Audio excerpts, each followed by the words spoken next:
Bitch, I'm too fly to be trying to convince a bitch. Baby, I'm a blessing. What the fuck I look like stressing me? Any bitch ain't Pretty much covered already how minstrelsy connects to clowns throughout pretty much all my videos on this channel. But I did make a recent video, so go ahead and watch that before you watch this one.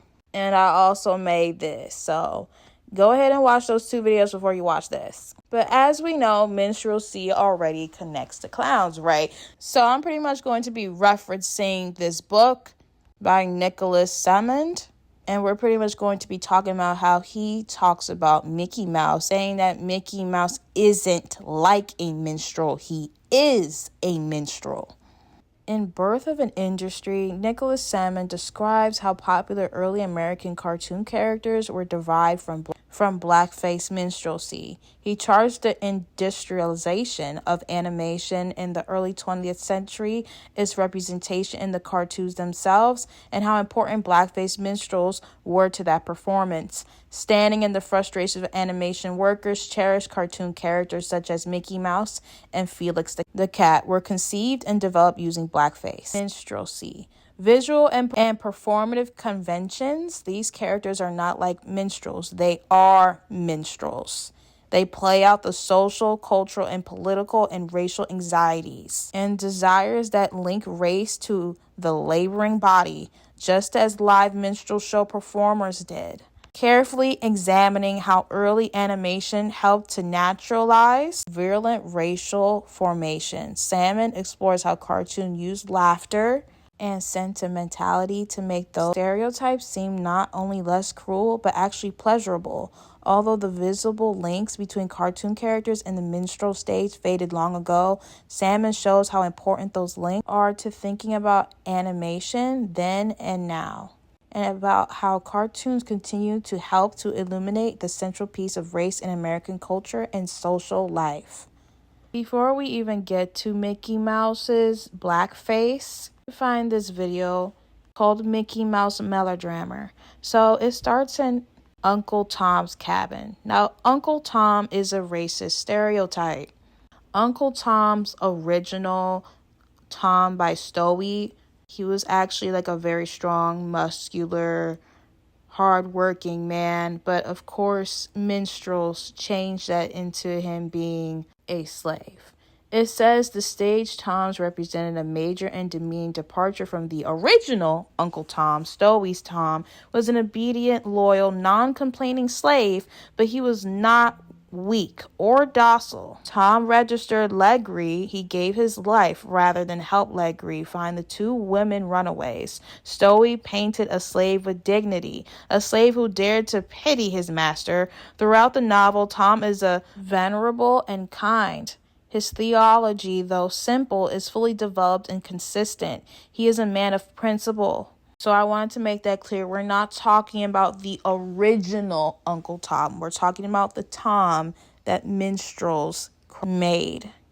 The Tom caricature portrays black men as faithful, happily submissive servants. The Tom caricatures, like the Mammy caricature, was born in antebellum America in the defense of slavery. How could slavery be wrong? Argued its proponents.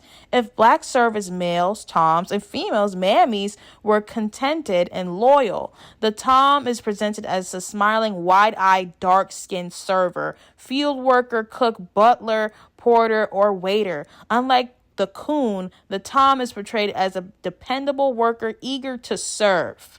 The Tom is often old, physically weak, psychologically dependent on white people for approval. Always as Toms are chased, harassed, hounded, flogged, enslaved, and insulted.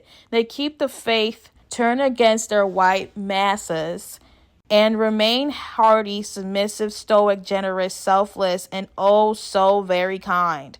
Thus, they endear themselves to white audiences and emerge as heroes of sorts. So Mickey Mouse is wearing blackface and he's wearing pickaninny. The hair he is wearing is used to make fun of black children, to mock black children, to degrade them.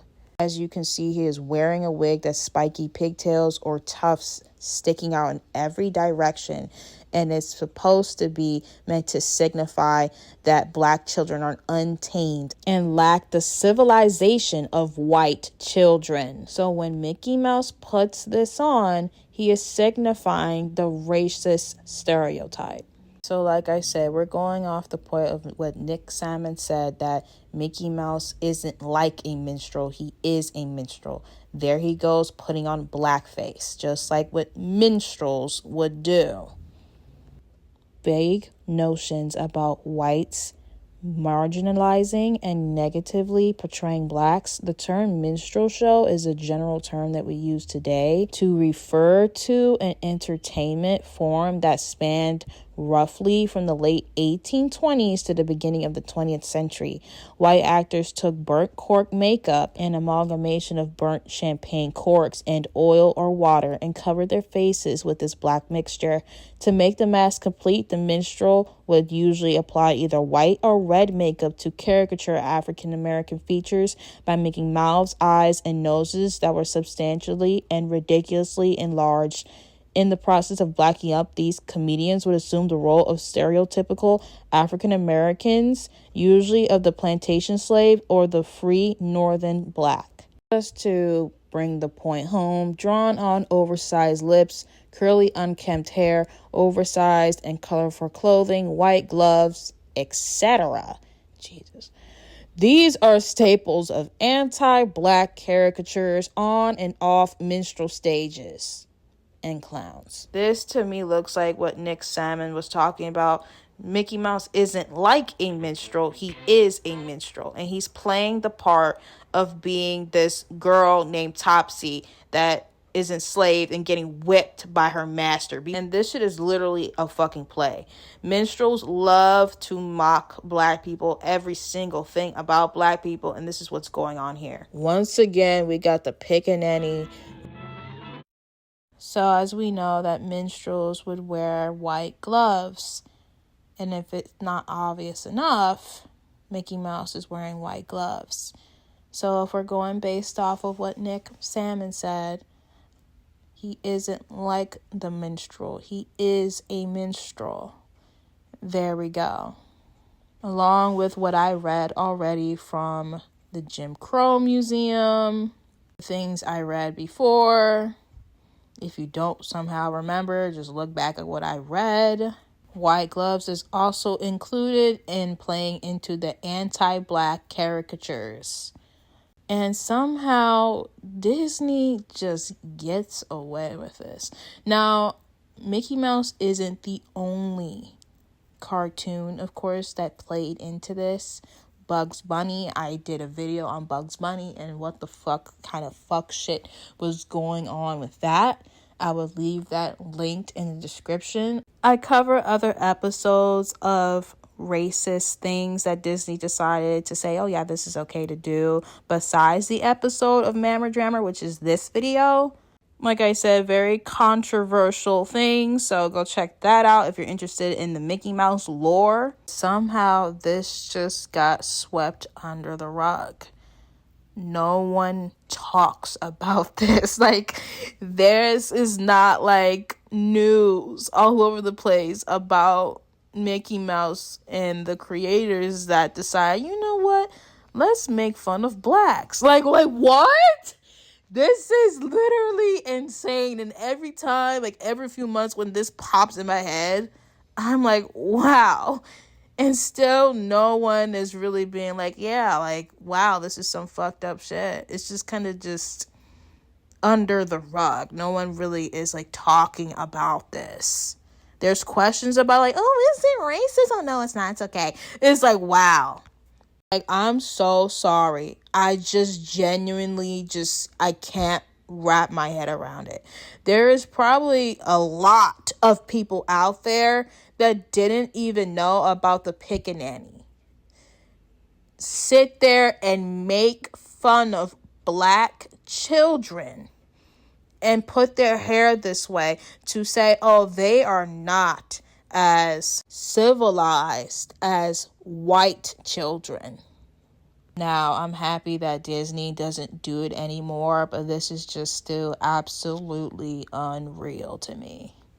Like, as an African American, this is absolutely, absolutely mind-boggling to me. And as you can see, they added the watermelon as well. The stereotype along with the watermelon. I feel like a person who is maybe non-black would kind of just look at a photo like this and think this is just a normal black hairstyle, and it's not. Her hair is sticking all up the place, and they did this shit on purpose to visualize between black children and white children holding a watermelon. They used watermelons against black people when black people were just trying to make money, getting by on selling fruits. And they took the watermelon and said, we're going to use this against you, you stupid fucking N-word. And we're going to make fun of your children as well. Your children is less than ours. And Disney thought that as well. And that's why they did just that. Including more stuff. Like I already said, 16-minute video of going over the other racist episodes. But Disney was like, you know what? Fuck these N-words. We're going to make fun of them. We're going to keep doing it. I will link this below, but that is all I have to say for this video. That is my closing thoughts about this specific episode. And I just wanted to kind of break it down because I'm sure a lot of people don't know or just simply do not want to acknowledge it. But I'm happy to be here to break every single racist symbol down so you can't ignore it. Or for the people who simply just want to learn and just get educated, I appreciate you. Please subscribe. I'm trying to hit the goal of 2K subscribers.